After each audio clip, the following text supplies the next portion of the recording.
अगर आप लोगों को मेरी वीडियोस अच्छी लगें तो इस लाल सब्सक्राइब के बटन को दबा दें और साथ ही इस बेल के आइकन को भी प्रेस कर दें ताकि मेरी आने वाली हर नई वीडियो का नोटिफिकेशन आप लोगों को मिलता रहे। बिस्मिल्लाहिर्रहमानिर्रहीम, अस्सलाम वालेकुम। आज जैसे कि देखिए आप लोगों को नज़र आ रहा होगा, आज की वीडियो में ये remaining questions of chapter number 4 की हेडिंग मैंने ऊपर लगाई हुई है। ठीक है, आप समझ ही गए होंगे कि आज की वीडियो में मैं आप लोगों को चैप्टर नंबर 4 में जितने भी हमारे जो लेफ़्ट ओवर क्वेश्चंस हैं उनको मैं जो है वो आप लोगों की रिक्वेस्ट पे सॉल्व करूंगी। तो चलिए वीडियो को स्टार्ट करते हैं। सबसे पहले देखिए एक्सरसाइज 4.2 से मैं क्वेश्चन सॉल्व करूंगी। काफ़ी सारी रिक्वेस्ट आ रही थी मेरे पास इस चीज़ के हवाले से कि आप एक्सरसाइज 4.2 के जितने भी क्वेश्चंस हैं जो रह गए हैं या जो आपने नहीं करवाए, छुड़वा दिए, उनको आप जो है वो हमारे लिए सॉल्व कर दें।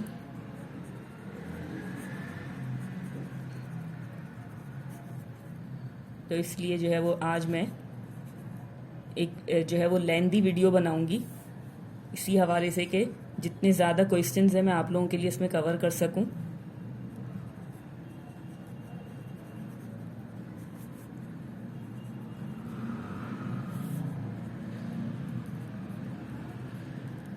देखिए क्वेश्चन है आपके पास, write the following algebraic expression in ascending order with respect to ए।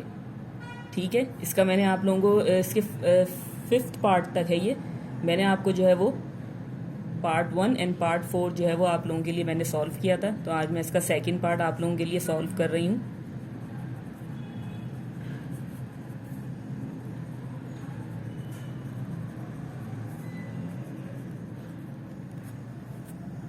देखिए असेंडिंग ऑर्डर का मतलब पहले भी मैंने देखिए जिस तरीके से आप लोगों को समझाया था कि असेंडिंग ऑर्डर में मीन्स आप जो है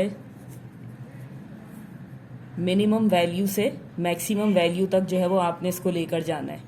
ठीक है, और देखें सवाल में आपको वो एक चीज़ जो है वो बहुत ही क्लियर बता रहे हैं विद रिस्पेक्ट टू ए। आपने यहाँ पे इसको अरेंज करना है असेंडिंग ऑर्डर वाइज, तो आपने इसको विद रिस्पेक्ट टू ए के हिसाब से, यानी कि अगर आपके पास 2 या 3 जितने भी वेरिएबल अगर सवाल में दिए हुए हैं तो आपने परेशान नहीं होना। अगर सवाल में वो खुद से आपको बता रहे हैं तो बहुत अच्छी बात है, आपको इजीली समझ आ जाएगा कि आपने विद रिस्पेक्ट टू ए यानी कि ए के हवाले से या ए को मद्देनज़र रखते हुए आपने जो है वो उसको असेंडिंग ऑर्डर में लेकर आना है। तो किस तरीके से देखें क्वेश्चन आपने जो है वो दोबारा इधर नीचे कॉपी कर लेना है। अब देखिए यहाँ पे आपके पास ये जो फर्स्ट टर्म आपको नज़र आ रही है वो है 3x²। ठीक है, यहाँ पर ए की कोई एग्जिस्टेंस आपको इधर नज़र नहीं आ रही। ठीक है, नेक्स्ट जो आपके पास सेकंड टर्म है यहाँ पे ए की पावर है 1, यहाँ है ए की पावर 4 और यहाँ पर है ए की पावर 2। ठीक है, बज़ाहिर आपको लग रहा होगा कि ए की पावर 1 ये सबसे जो है वो मिनिमम वैल्यू है, तो आप गलत हैं। देखें यहाँ पे जो है वो ए की एग्जिस्टेंस नहीं आपको जो है वो नज़र आ रही, मीन्स कि यहाँ पर ए है और हिडन ए है। देखिए मैंने आपको ये चीज़ बताई थी, किसी भी वेरिएबल के ऊपर अगर नॉट पावर है या 0 पावर है मीन्स वो किसके इक्वल है, 1 के। ठीक है, अब देखें ये 3x², अगर मैं इसको 1 से मल्टीप्लाई कर दूंगी तो इस पर कोई फ़र्क नहीं पड़ेगा। तो इस चीज़ का ख्याल रखिएगा, जहां आपको ए नज़र नहीं आ रहा या वो वेरिएबल जिसको जो है वो आपने असेंडिंग ऑर्डर के हवाले से लिखना है, असेंडिंग ऑर्डर में लिखना है जिस एक्सप्रेशन में, वहाँ आपने क्या करना है, अगर आपको वहाँ पे वो वेरिएबल नज़र नहीं आ रहा तो मीन्स सबसे मिनिमम वैल्यू वहीं पर ही मौजूद है। ठीक है, इस चीज़ को आप जहन में रखिएगा। जो अलजेब्रिक एक्सप्रेशन आप असेंडिंग ऑर्डर में लेकर आना चाह रहे हैं, अगर आपको और जिस हिसाब से लेकर आना चाह रहे हैं, जैसे इन्होंने यहाँ पे विद रिस्पेक्ट टू ए कहा है, तो अगर आप ये देखें तमाम जितनी भी यहाँ पे टर्म्स हो, 4 हो 5 हो 6 हो, जितनी भी टर्म्स हो, आपने ये देखना है कि उनमें सबसे मिनिमम वैल्यू क्या है। अगर किसी टर्म में कोई दूसरे वेरिएबल मौजूद है और वो जो जिस वेरिएबल के हिसाब से आपने उसको अरेंज करना है, अगर वो वेरिएबल वहाँ मौजूद नहीं है मीन्स के वहाँ पर उस वेरिएबल की जो वैल्यू है वो सबसे मिनिमम है एंड दैट इज़ 0। ठीक है, तो जब आप इसको असेंडिंग ऑर्डर में लेकर आएंगे तो सबसे पहले आपने इन 4 टर्म्स में से इसी टर्म को सबसे पहले लिखना है, सबसे पहले पिक करना है, क्योंकि यहाँ पर ए की वैल्यू 0 है। ठीक है, नेक्स्ट आप 0 से बड़ा क्या है, 1, तो आप इसको इसके साथ जो है वो लिख देंगे। 1 से बड़ा होगा 2, मीन्स कि अब आप जो है वो इस 4th टर्म को 3rd प्लेस पे लिखेंगे। ठीक है, 2 के बाद है 3, तो 3 यहाँ एग्जिस्ट ही नहीं कर रहा। उसके बाद क्या है आपके पास 4। और देखिए ये आपकी एक्सप्रेशन जो है वो असेंडिंग ऑर्डर में आ गई विद रिस्पेक्ट टू ए। ठीक है, इस तरीके से आपने जो है वो उसको अरेंज करना है या असेंडिंग ऑर्डर में लेकर आना है किसी भी एल्जेब्रिक एक्सप्रेशन को। इस चीज़ का आपने ध्यान रखना है। तो चलिए थर्ड पार्ट जो है वो उसका, या थर्ड यहाँ पे एल्जेब्रिक एक्सप्रेशन क्या है।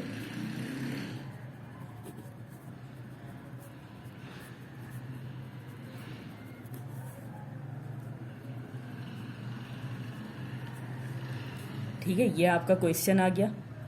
अब देख सकते हैं आप, ये देखिए यहाँ पे एक्स स्क्वायर है, यहाँ पे ए वाई स्क्वायर, A4, ए स्क्वायर एक्स वाई, तीन वेरिएबल्स हैं।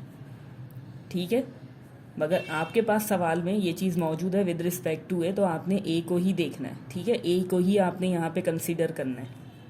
और यहाँ पे आपके पास 2 वेरिएबल है। तो देखिए सबसे पहले आपके पास ए की पावर 1 भी है, 2 भी है, 3 भी है, 4 भी है। यहाँ पर ए नहीं है, मीन्स के यहाँ पर ए क्या है 0। अब मैं इसको दोबारा उतारूंगी नहीं, थोड़ा सा टाइम हम बचाएंगे। डायरेक्ट मैं इसको जो है वो आप लोगों के लिए असेंडिंग ऑर्डर में कन्वर्ट कर दूंगी क्वेश्चन को देखते हुए। देखिए ये यहाँ पर सबसे पहले जो है वो एक्स स्क्वायर ही आ जाएगा, क्योंकि यहाँ पर ए क्या है 0। ठीक है, अब 0 से बड़ी वैल्यू क्या होगी 1, यह आ जाएगा सेकंड नंबर पे। 1 से बड़ी वैल्यू 2, 2 से बड़ी वैल्यू 3, बाकी सब एज इट इज आप लिखते रहेंगे। ठीक है, 3 से बड़ी वैल्यू 4, और जो वैल्यू आप लिखते जा रहे हैं उसको इस तरीके से अपनी आसानी के लिए टिक कर दें, ताकि आप लोगों को जो है वो कंफ्यूजन ना हो। ठीक है, या आपका जो है वो आंसर आ गया, या आपकी जो अलजेब्रिक एक्सप्रेशन थी वो कन्वर्ट हो गई, या असेंडिंग ऑर्डर के हवाले से जो है वो आपने उसको लिख दिया। ठीक है, नेक्स्ट आपके पास क्या है नंबर 4, वो मैं ऑलरेडी आप लोगों को जो है वो सॉल्व करवा चुकी हूँ। नेक्स्ट है आपके पास 5th पार्ट।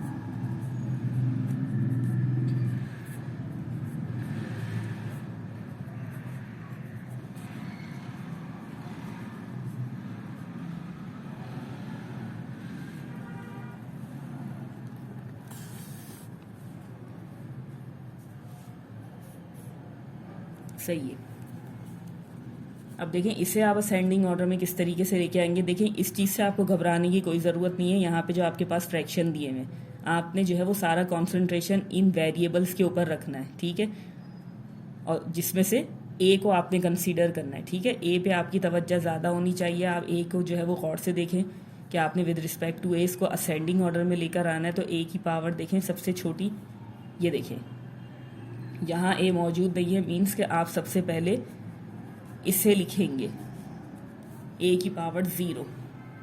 ठीक है, नेक्स्ट है आपके पास ए की पावर 1, ये वाली टर्म आ गई,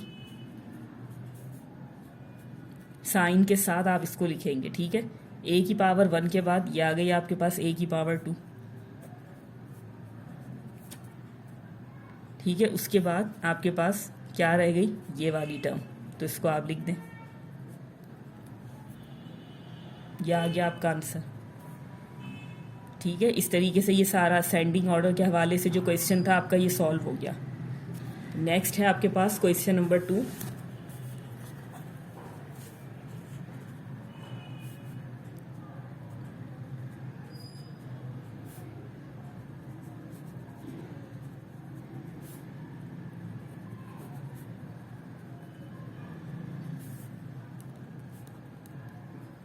यहाँ पे आपने डिसेंडिंग ऑर्डर में लिखना है।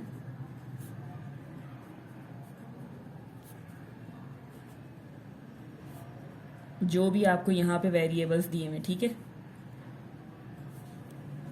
यहाँ पे हर सवाल में आपके पास जो है वो सिंगल वेरिएबल होगा, एक ही वेरिएबल देंगे वो आपको, आपने उसी वेरिएबल को डिसेंडिंग ऑर्डर में लिखना है। ठीक है, तो देखिए फर्स्ट पार्ट, इसका भी मैंने आपको जो है वो सिर्फ 2 पार्ट सॉल्व करवाए थे, सेकंड पार्ट और उसका 8 पार्ट। ठीक है, अब ये देखिए फर्स्ट पार्ट है आपके पास x square plus x cube minus 2x and minus 1। ठीक है, अब ये देखिए यहाँ पे एक ही वेरिएबल है आपके पास x, डिसेंडिंग ऑर्डर जो है वो उसका असेंडिंग ऑर्डर का रिवर्स है कह लें। ठीक है, कन्वर्स है, ठीक है। अगर डिसेंडिंग ऑर्डर में आप लोग जो है वो मिनिमम वैल्यू से मैक्सिमम वैल्यू की तरफ जाते हैं तो ये इसका बिल्कुल कन्वर्स है। आपने क्या करना है, मैक्सिमम वैल्यू से मिनिमम वैल्यू की तरफ आना होता है। अब देखें x की सबसे बड़ी पावर यहाँ पे, ये देखें, ये सबसे पहले जो है आपके पास 2 है, फिर 3 है, फिर 1 है, और यहाँ पे कुछ नहीं है, मीन्स यहाँ 0 है, ठीक है। तो आप क्या करेंगे, इस क्वेश्चन के लिए मैं जो है वो क्वेश्चन दोबारा नीचे उतार देती हूँ। अब देखें x की सबसे बड़ी वैल्यू जो है वो इस वक्त यहाँ पे हमें x की पावर 3 नज़र आ रही है, तो उसको हम लिख लेंगे सबसे पहले, ठीक है। 3 से छोटे आपके पास जो पावर है वो है 2, साइन के साथ लिखेंगे। 2 के बाद आपके पास ये 1 पावर है x की, ये आपने लिख दी, और ये 0 पावर है, ये यहाँ आ गई वैल्यू, ये आपका आंसर आ गया, ठीक है। नेक्स्ट है आपके पास पार्ट 3।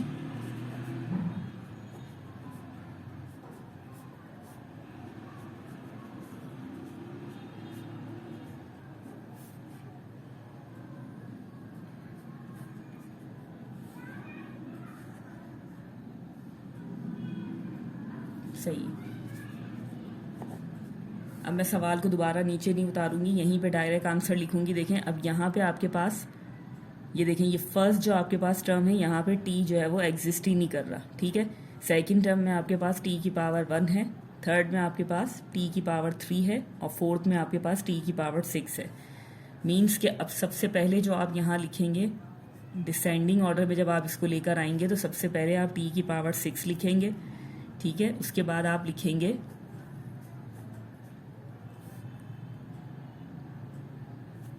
ये टर्म लिख दिया आपने, उसके बाद आप ये टर्म लिखेंगे, ठीक है। फिर 3 से छोटी आपके पास जो टर्म है वो है 1, ये आपने लिख दी, और लास्ट में आपके पास क्या आ जाएगा, +3/4, ये आपका आंसर, ठीक है। इसी तरीके से नेक्स्ट पार्ट है आपके पास 4th पार्ट।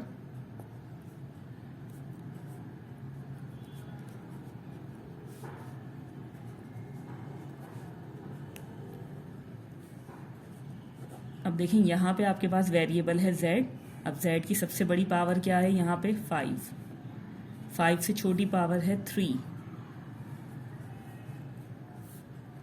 3 से छोटी पावर है आपके पास 1, और 1 के बाद यहाँ है आपके पास 0, ठीक है। ये सारे सवाल बहुत ही आसान है, बहुत ही इजीली जो है वो आप इनको असेंडिंग या डिसेंडिंग ऑर्डर में किसी भी अलजेब्रिक एक्सप्रेशन को जो है वो कन्वर्ट कर सकते हैं।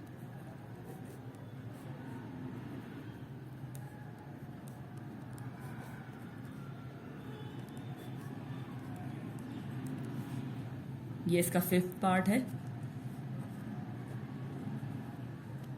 अब ये देखिए यहाँ पे आपके पास क्या है, सबसे बड़ी पावर, ये देखिए वेरिएबल y यहाँ पे यूज़ हो रहा है, सबसे बड़ी पावर y की क्या है, y4, ये टर्म आपने पहले लिख दी। उसके बाद आपके पास है y3,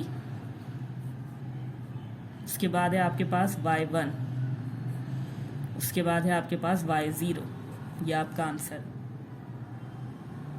ठीक है। इस तरीके से जो है वो आपने इसको सॉल्व करना है। नेक्स्ट है आपके पास 6th पार्ट।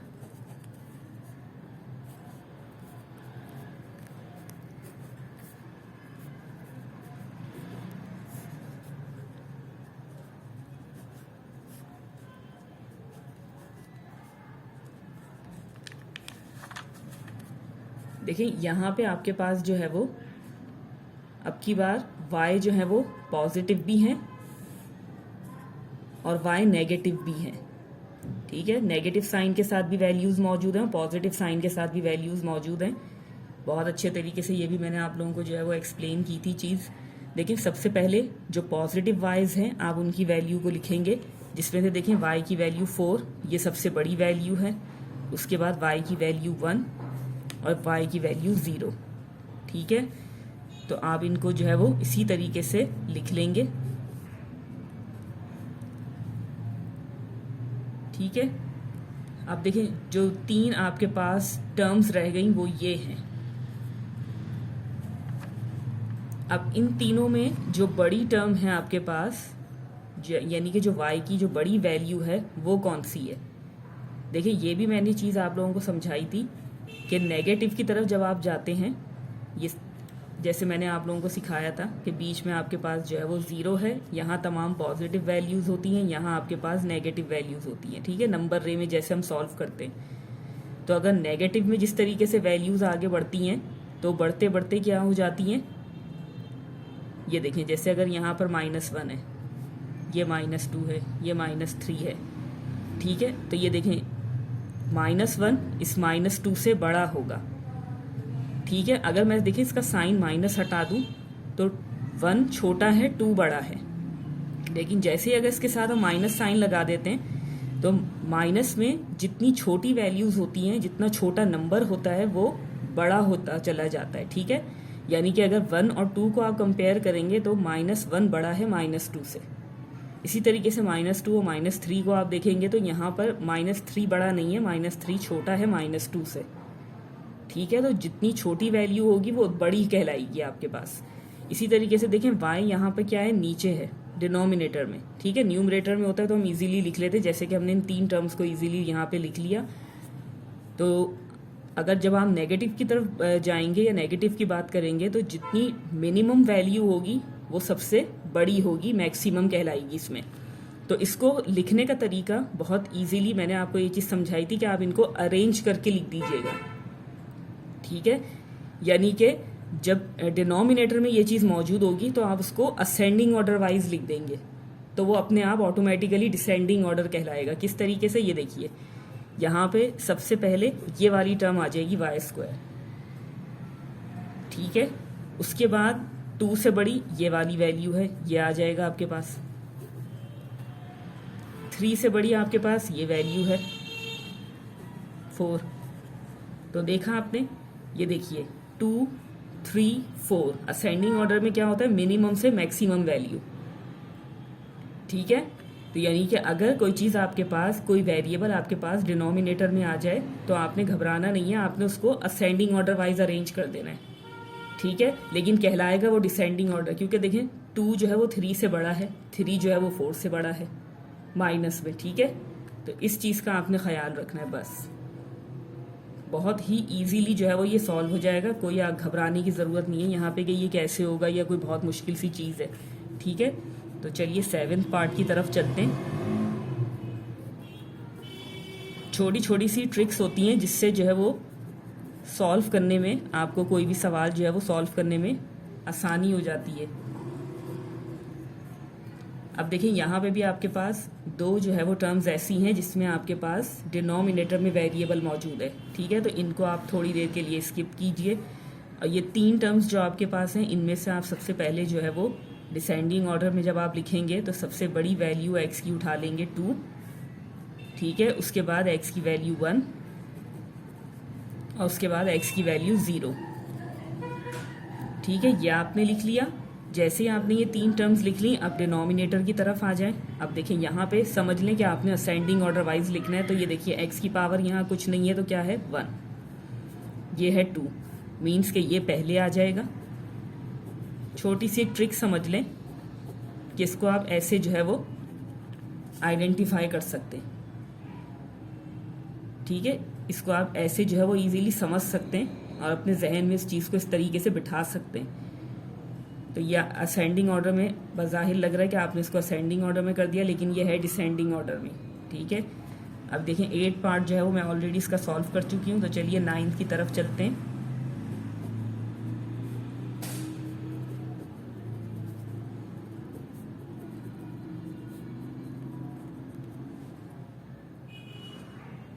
ठीक है, ये हो गया क्वेश्चन।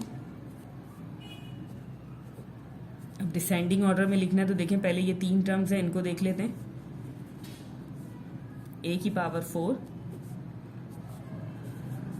प्लस 4a² एंड -6, ठीक है, ये आपने लिख दिया। अब ये देखें इसको आपने असेंडिंग ऑर्डर में किस तरीके से लिखना है, ये देखें। यानी कि इन दोनों में से कौन सी वैल्यू पहले आएगी, ये 2 और फिर उसके बाद ये 4,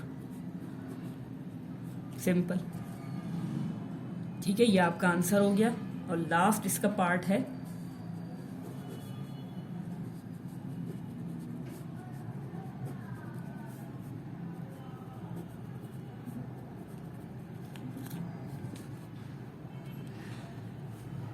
ठीक है, ये क्वेश्चन है आपका। अब देखिए यहाँ पे x की सबसे बड़ी पावर क्या है, वो ये है, ये आप लिख देंगे 4x4। ठीक है, नेक्स्ट है आपके पास x की पावर 2, ये आप लिख देंगे। यहाँ x की पावर है 0, ये आ गया +9। अब इन दोनों को आप इसी तरीके से लिखेंगे। देखें, पहले x की पावर 2, देन x की power 4, and this is your required answer. ठीक है, तो एक्सरसाइज 4.2 के हवाले से जितने भी रिमेनिंग पार्ट्स थे, दोनों क्वेश्चन में जो जितने भी रिमेनिंग पार्ट्स थे वो मैंने आप लोगों के लिए सॉल्व कर दिए। तो मैं यहीं पे अपनी वीडियो को एंड करना चाहूँगी इसी उम्मीद के साथ कि जो भी मैंने आपको जो है वो आज एक्सप्लेन किया है बहुत अच्छे से जो है वो आपकी समझ में आ गया होगा। मिलते हैं फिर आप लोग उस अगली वीडियो में, तब तक के लिए अल्लाह हाफिज़।